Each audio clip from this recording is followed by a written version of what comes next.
Good afternoon, Keith Ermerson. How are you? Lovely. Lovely to meet you. Yes. Nice to meet you. Thanks for joining us. Let's have a little chat about your new record then, Three Fates. Yes, there is a new one. There is one, isn't it? Yes. After all of these years. I know. How many years has it been since the last one? One. How long has this project been in sort of play for? When was the initial idea? Initial idea came about 6 years ago when I was invited to go to Beijing. I'd never met Emerson at that particular time, but he seemed very sort of forceful about, you have to come to Beijing. Don't worry, I take care of air flights. You have first class air flight, you have first class hotel room. You stay in China for a week, maybe more. Well, yeah, well, that's cool. Yeah, I've never been to China. Yeah. Oh, the Great Wall, the Forbidden City. Yeah.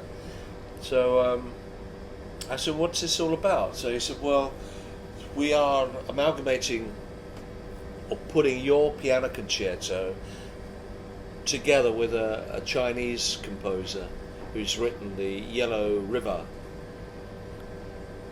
piano concerto. I never really sort of got into details about why it was called the Yellow River, but and particularly when I learned that the whole project was to bring attention to the Chinese about pollution and with a focus on the green issue and everything like that. So I said, well, I can't quite see how my piano concerto fits in with that. And they said, well, it's great because they've got a movie which works with it. So they use the Chinese composers for all the nice things which happen, you know. And when they finally show you all the pollution in China with all the factory smoke going off, they use my piece. But anyway, they're not the easiest of people to get. You know, they want to check your program before you go out. So I didn't actually get to play my piano concerto. There was no time to rehearse with the orchestra, but they used their own pianist. Very good she was, but I did the encore, which was the Alberto Ginastera, which is on the Three Fates album. And afterwards I spoke with Emerson, and he said, we must do this again, it's a great success. What about readdressing some of the music you wrote for Emerson, Lake and Park? So we sat there before I'd left to go back to LA and discussed the different pieces that we could do. And Terje was very instrumental in saying what he thought would be good.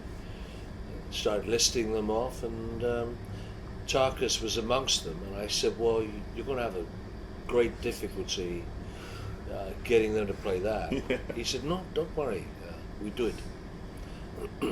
All right.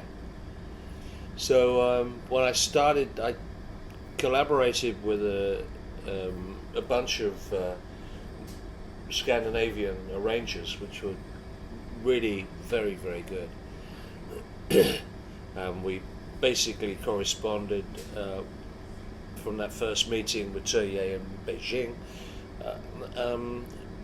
for some time, and just checking arrangements. And I became more and more encouraged, thinking, well, could become a possibility.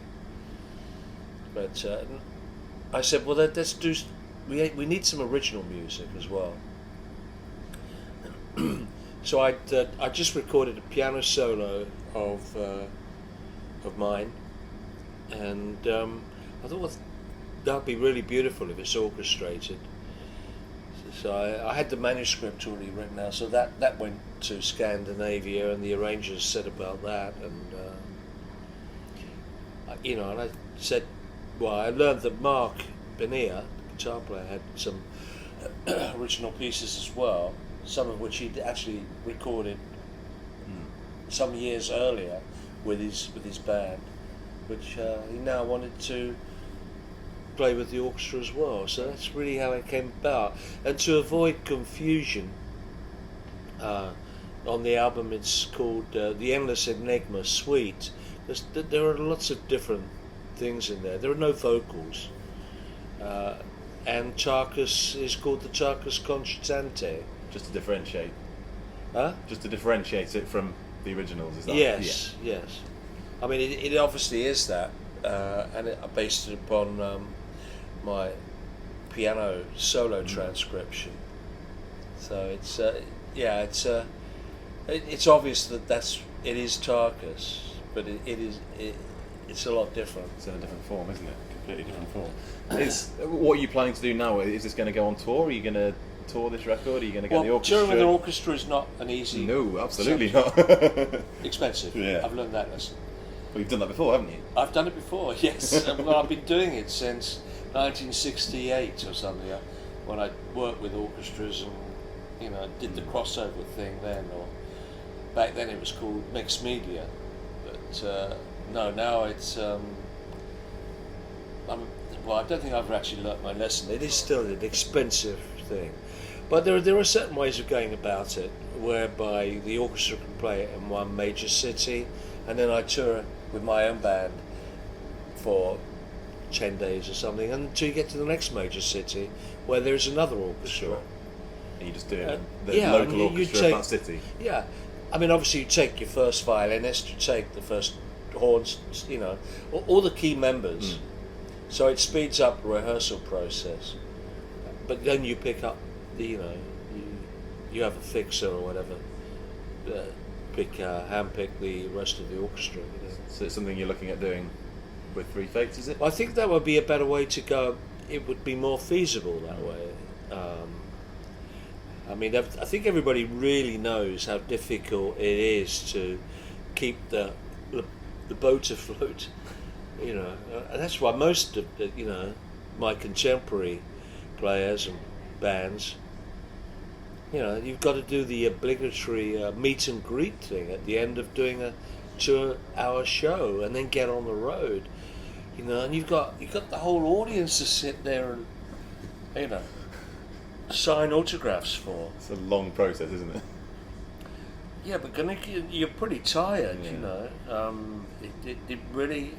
It never used to be that way, in the 70s, Emerson, Lake and Palmer would go on stage, play to 40,000 people, and then zoom off. We were on the next plane or something.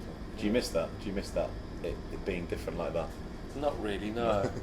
Quite honestly, I don't really miss public performance at all. Oh, really? No, I don't. Why is that? I don't get the same buzz. Not the adrenaline, not the... No, it's something that you have to do. I mean, I'm more inclined to go down to my local pub or wherever in Santa Monica, California, and sit in with a local band.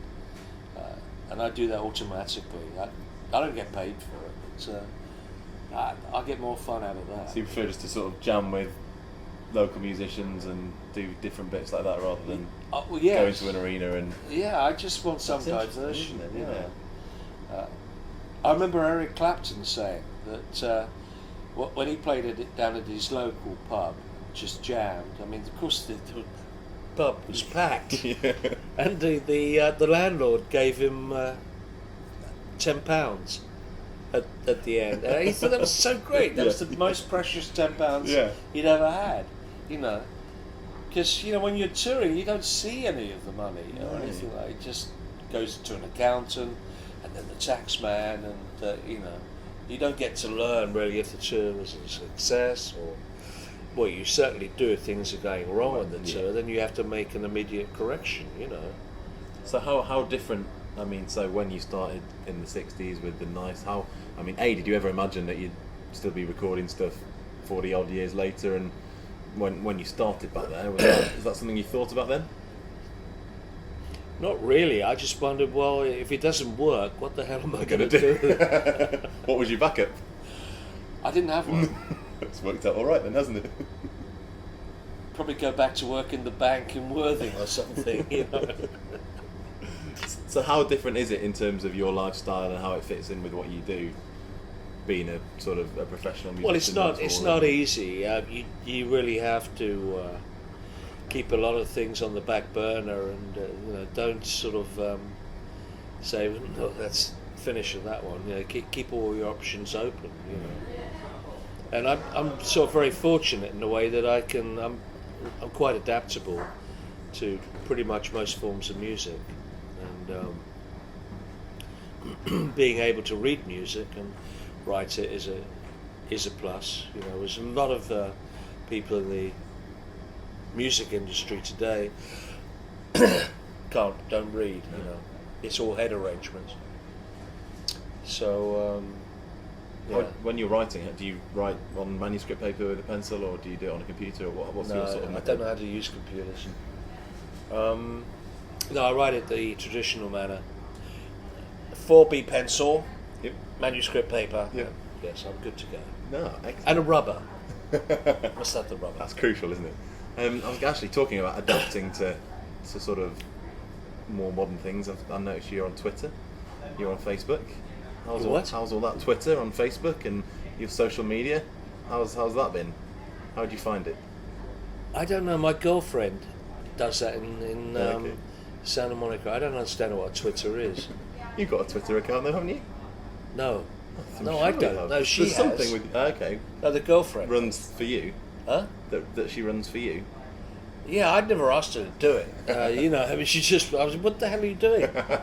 She's on the computer 24 hours a day. You know, what are you doing? Do you still play your old Moogs at all? You still got Yes, them? it's actually being serviced, renovated in California. And when I go back there, I'm going to check it out. Apparently, it's really awesome now. It's So the whole facelift, does it? It's had a just whole rejig? facelift. It's had some new. It's had all the modules cleaned and done. So its tuning holds now, which was always a problem. And I've had some great people test it out for me.